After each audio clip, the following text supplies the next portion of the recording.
तो आज बात करेंगे हम मैथ के सारे वो इंपॉर्टेंट चैप्टर और चैप्टर के अंदर जितने भी टैप होते हैं और क्वेश्चन किस तरीके से बनता है वो देखेंगे। तो सबसे पहले देखो परसेंटेज का ये हो गया जो कि मोस्ट इंपॉर्टेंट चैप्टर में आता है। तो परसेंटेज में सबसे ज़्यादा ट्रेंडिंग में आता है सक्सेसफुल मेथड, जिसमें देगा वृद्धि और वृद्धि, यानी A% वृद्धि हुआ और B% वृद्धि हुआ। तो इसका फॉर्मूला हो जाता है A+B+A×B/100। इसका ऐसे फॉर्मूला से आपको याद करना ही पड़ेगा क्योंकि ये फॉर्मूला भी है। फिर दूसरा इस पर टैप देगा A% की वृद्धि होती है और B% की कमी होती है। तो इसका फॉर्मूला हो जाता है A+B-A×B/100। तो इसको आप अच्छे से देखोगे, एक से दो बार याद हो जाएगा। फिर तीसरा इसमें टाइप बनता है कमी में बनता है, यानी A% की कमी हुई या B% की कमी हुई। तो इसमें हो जाता है A-B-A×B और बटा 100। तो ये हो गया परसेंटेज का। तो इसी तरीके से हम हर एक चैप्टर का देखेंगे और इसके नीचे आप देख सकते हैं कि जैसे रिवेंज परसेंटेज बनता है इसका।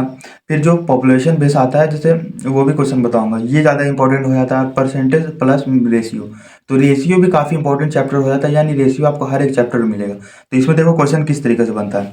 किसी संख्या को 25% बढ़ाकर फिर 20% घटाया दिया गया। तो देखो इसका फॉर्मूला क्या बन जाएगा, पहले क्या है बढ़ाया फिर घटाया। तो इसका हो जाता है A+B-A×B/100। तो इस तरीके से आपको फॉर्मूला याद करना पड़ेगा।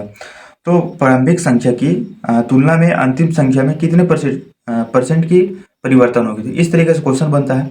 तो इसके डिटेल में हर एक चैप्टर का हम डिटेल में देखने वाले हैं। तो उससे पहले बता दूं कि ये सारा बेनिफिट उन लोगों को होगा जिनका 50 से 60% सिलेबस कंप्लीट है।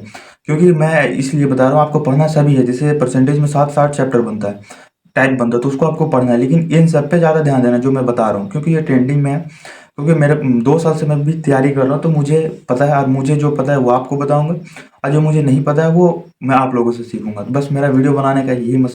और जो मैथ को शुरू से करना चाहते हैं ना, तो आप पूरा मैथ पढ़े। जैसे शुरू से आप परसेंटेज से स्टार्ट करो और लास्ट पाइप एंड क्रिस्टल तक पूरा कंप्लीट करो, यानी आपको हर एक पढ़ना और आप अगले साल का टारगेट रखो। क्योंकि अभी आपका बेस क्लियर नहीं है तो आपको मुश्किल है SSC GD निकालना।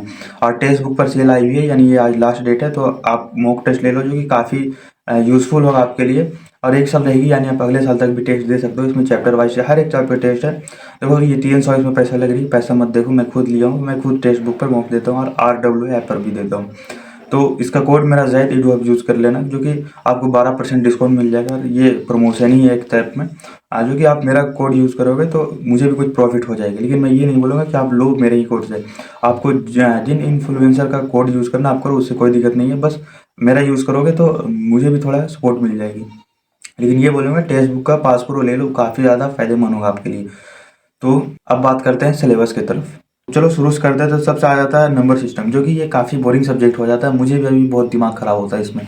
तो इसमें सबसे ज़्यादा इंपॉर्टेंट क्या टाइप बन जाता है, तो LCM HCF, जो कि आसान ही है पर उतना हार्ड भी नहीं है।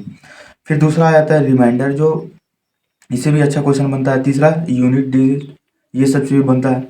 फिर सिंप्लीफिकेशन, ये सबसे बनता है। तो इसमें क्वेश्चन कैसे पूछता है, तो इसमें 3 संख्या का HCF 15 है और उनका अनुपात 2, 3, 5 है। यदि उनका LCM 450 है तो संख्या ज्ञात करें। तो इसका कोई आंसर निकाल सकता है तो जरूर बताना है इसका। इस तरीके से क्वेश्चन बनता है। फिर दूसरा किस तरीके से बनेगा, तो सबसे छोटी कौन सी संख्या है जिसे 8, 12, 15 से भाग देने पर प्रत्येक बार 5 शेष बचे। तो इस तरीके से जो क्वेश्चन बनता है ये काफ़ी ट्रेंडिंग क्वेश्चन है, बस ये बता रहा हूँ। बाकी आपको पढ़ना हर कुछ है, बस इस सब में रिवीजन और प्रैक्टिस ये सब की ज़्यादा करना। बाकी आर सब कभी करना, इस सब पे ज़्यादा ध्यान देना। फिर परसेंटेज का तो हम देख ही लिए हैं। इसमें किस तरीके से बनता है कि किसी संख्या को 25% बढ़ाकर फिर 20% घटा दिया, एन एवरेज बताओ कितना परसेंटेज का कमी हुआ या प्रॉफिट हुआ। ये परसेंटेज को हो गया। परसेंटेज को आप अगर अच्छे से पढ़ते हो तो इसके बाद कौन कौन टॉपिक आ जाता है, जैसे प्रॉफिट लॉस और क्या चीज कहते हैं, सिंपल इंटरेस्ट, कंपाउंड इंटरेस्ट और डिस्काउंट। ये जो 4 चैप्टर है, अगर परसेंटेज आप अच्छे से पढ़ते हैं तो ये 4 चैप्टर में भी आप इजीली उड़ा दोगे, क्योंकि इसी तरीके से ज्यादा क्वेश्चन बनता है। तो अब देखो दूसरा किस तरीके से बनेगा, जनसंख्या जो बेस बनता है। किसी शहर की जनसंख्या एक साल में 12% बढ़ती है, दूसरा साल में 8% घटती है या बढ़ती है। इसी तरीके से पूछता है पॉपुलेशन बेस में। तो ये भी काफ़ी इंपॉर्टेंट हो जाता है। और जनगणना आधारित भी इस पे क्वेश्चन बनता है, लेकिन वो इतना ट्रेंडिंग नहीं है, लेकिन उसको भी आपको पढ़ना है। बस ये सब पे ज़्यादा ध्यान देना, बाकी पढ़ना हर टाइप का आपको। लेकिन क्योंकि SSC कहीं से कुछ भी पूछ देगा, ये नहीं मैं कह रहा हूँ कि हाँ इससे बाहर क्वेश्चन नहीं आएगा। क्वेश्चन कहीं से भी आ सकता है, पर ये सब ज़्यादा ट्रेंडिंग में है, इसीलिए बता रहा हूँ। फिर अगला चैप्टर आ जाता है समानुपात, यानी रेशियो प्रोपोर्शन।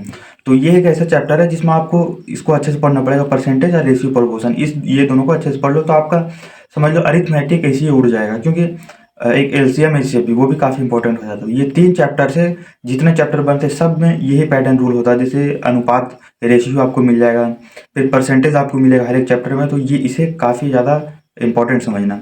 और इसमें देखो simple compound ratio, age problem और इनकम और एक्सपेंडिशन, यानी आय और खर्च कितना हुआ बचत कितना हुआ, वो जो बनता है क्वेश्चन ये आसान है। बस आपको पॉइंट पकड़ना पड़ेगा इसमें, बाकी क्वेश्चन ऐसे ही निकल जाएगा। बहुत ही आसान है ये। जैसे आपको एक मान दे देगा और उसी से आपको मान मानना पड़ेगा कि 100 इधर है, इसका अगर खर्चा इतना है तो बचत इतना होगा। जैसे आपके पास 100 रुपया है, नहीं 50 रुपया है और 50 रुपये आप खर्चा करते हैं, तो आपके पास 100 रुपया होगा, 50 रुपये खर्चा करते हैं, 50 रुपये बचता है। इस तरीके से आपको मान इसमें एक ही दिया जाएगा और बाकी दो को आपका वैल्यू उससे निकालना पड़ेगा।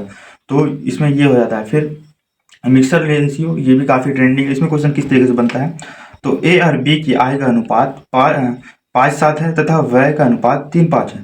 यदि दोनों की बचत 2000 है तो ए की आय ज्ञात करो। तो ये इस तरीके से बनता है जो कि काफ़ी इंपॉर्टेंट हो जाता है। फिर अगला आ जाता है एवरेज, जो कि ये भी इंपॉर्टेंट होता है। इसमें कौन कौन सा टाइप बनता है, तो सिंपल एवरेज और वेटेज एवरेज जो होता है, और एज एवरेज और एवरेज स्पीड, ये सब। इसमें एग्जांपल के तौर पे देखो, 12 व्यक्तियों की औसत आय 28 वर्ष है। यदि 2 व्यक्तियों को हटाकर 2 नए व्यक्ति जोड़े जाएं तो औसत 26 हो जाती है। नए व्यक्तियों की औसत आयु याद करें। तो इस तरीके से इसमें क्वेश्चन बनता है। फिर अगला आ जाता है प्रॉफिट लॉस और डिस्काउंट। तो देखो ये 2 चैप्टर, प्रॉफिट लॉस एक में है और डिस्काउंट अलग है। ये दोनों को आपको कई टीचर दोनों साथ में पढ़ा देंगे या अलग अलग चैप्टर करके पढ़ाएंगे, पर ये दोनों सेम ही, इसका पैटर्न सेम ही होता है। तो देखो इसमें मार्केट प्राइस और डिस्काउंट और सक्सेसिव डिस्काउंट। तो ये जो सक्सेसिव मेथड है, यानी क्रमागत अनुपात या रेशियो जो बोलो, तो ये काफ़ी ज़्यादा ट्रेंडिंग में होता है। यानी क्रमागत छूट या क्रमागत बट्टा या रेशियो कुछ भी आ सकता है, परसेंटेज।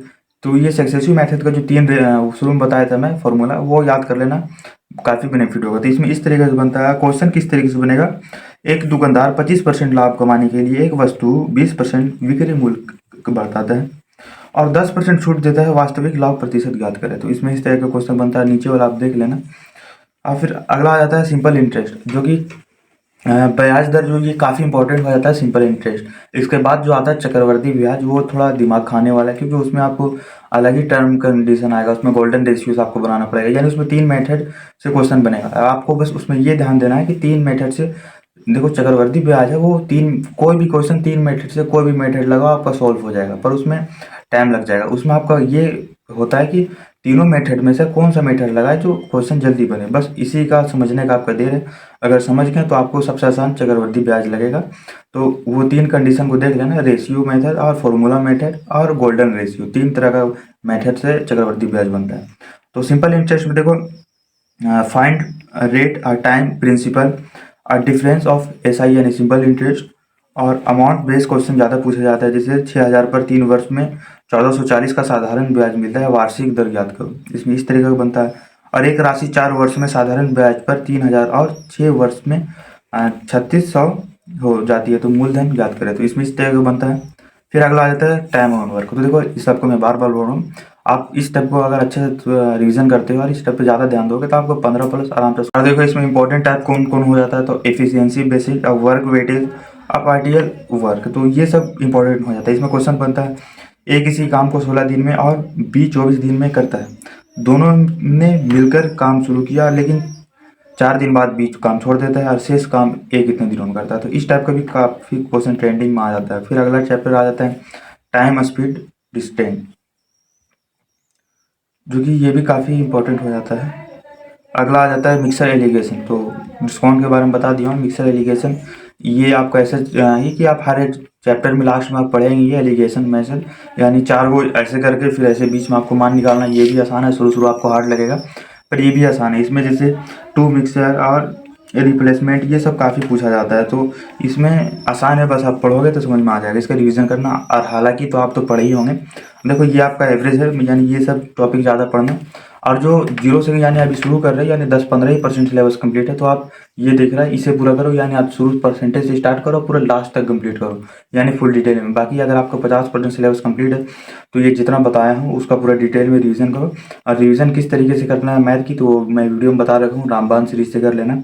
और अगर इसके और डिटेल में मैथ की चाहिए तो उसे भी बता दूंगा, और जो बेसिक से भी चाहिए तो उसे बता दूंगा। और अगला किस टॉपिक में चाहिए, यानी रीजनिंग, जीके जीएस या मैथ, ये सब में भी कोई दिक्कत हो तो बताना, उसमें भी जो मुझे आता है वही बताऊँगा। ये नहीं कि मैं कोई टीचर नहीं हूँ या मैं ये बोल दूँगा कि 20 में 20 हो जाएगा, फलाना फलाना, वो सब नहीं। हाँ, जो मुझे पता है वो मैं आप सभी को बताऊँगा, क्योंकि मैं भी इस सिचुएशन से गुजर चुका हूँ जो आप लोगों के साथ होता होगा।